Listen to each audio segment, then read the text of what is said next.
Tinggallah padaku, aku pokok anggur, kamu rantingnya.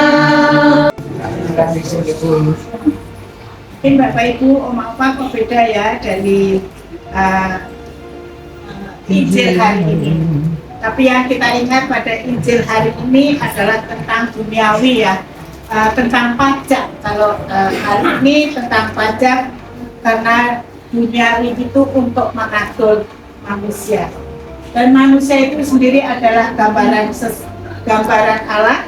Jadi kalau kita melihat sesama kita, melihat manusia sama dengan melihat Allah.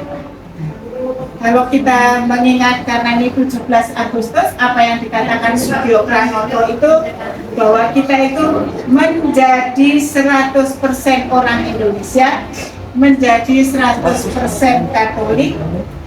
Jadi kita punya dua warga negara Indonesia dan surga. Itu hari ini sekedar untuk mengingatkan hari ini saja, tapi renungan atau firman pada hari ini yang saya ambil karena mengingat kita ini sudah lansia ya. Kalau sudah lansia itu harus ada punya prinsip bahwa aku harus kuat.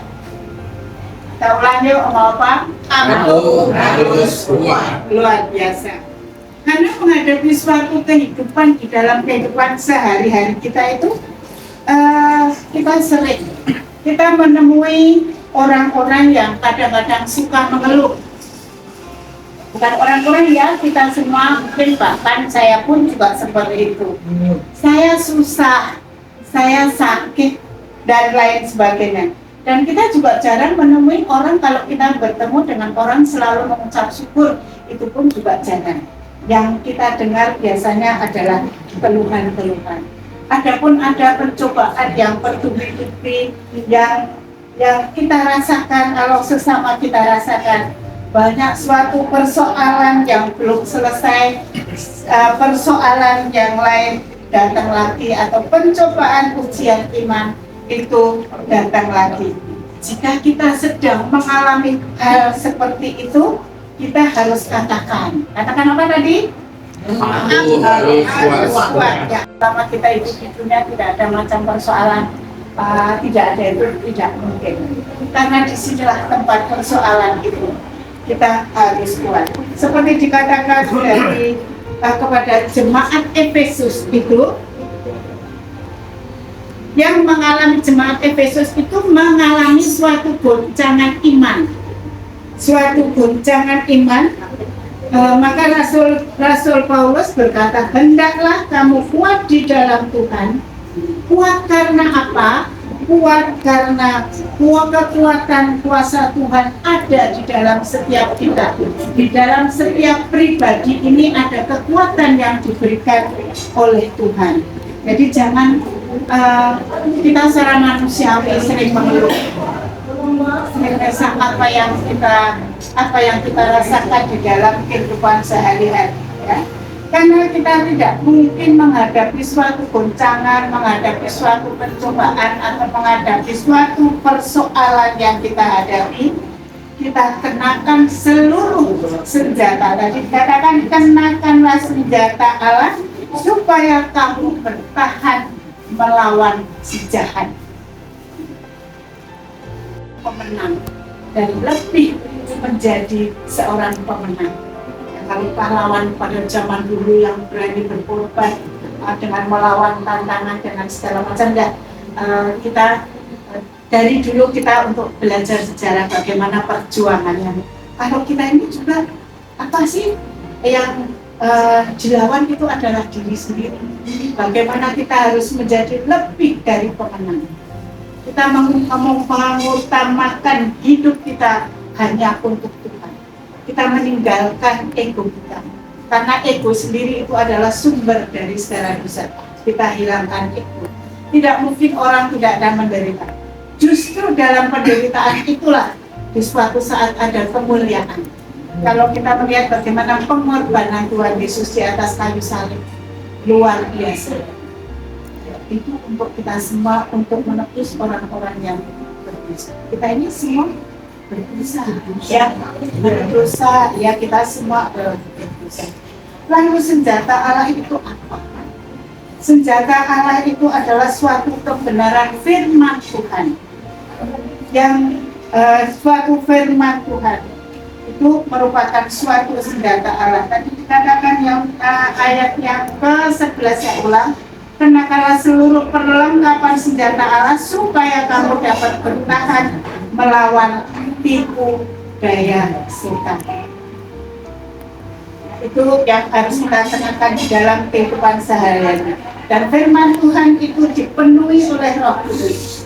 Dan selalu kalau kita dipenuhi oleh Roh Kudus, kita pasti akan rajin berdoa, kita rajin untuk beribadah, dan selalu berharap pada Tuhan dengan sungguh-sungguh. Kita tidak bisa berharap dengan manusia. Kita berharap dengan manusia itu mengecewakan, ya, oma-oma, ya. Sekarang ngomong begini, belum 5 menit sudah berubah. Itu kadang-kadang mengecewakan, ya enggak? Karena terkutuklah orang yang mengandalkan manusia. Kita hanya boleh apa yang menjadi kekuatan kita, menjadi harapan kita, menjadi andalan kita, itu adalah Tuhan. Iblis datang untuk mencuri, membunuh, dan membinasakan.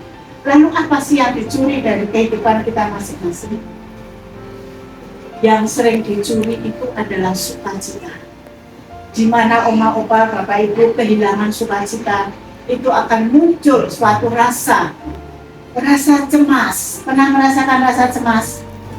Rasa cemas, rasa gelisah, rasa sedih.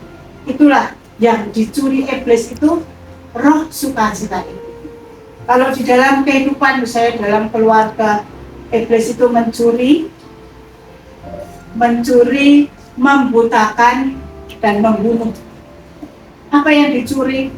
Misalnya kita dicuri, misalnya dalam pergaulan kita dicuri, lalu dibutakan.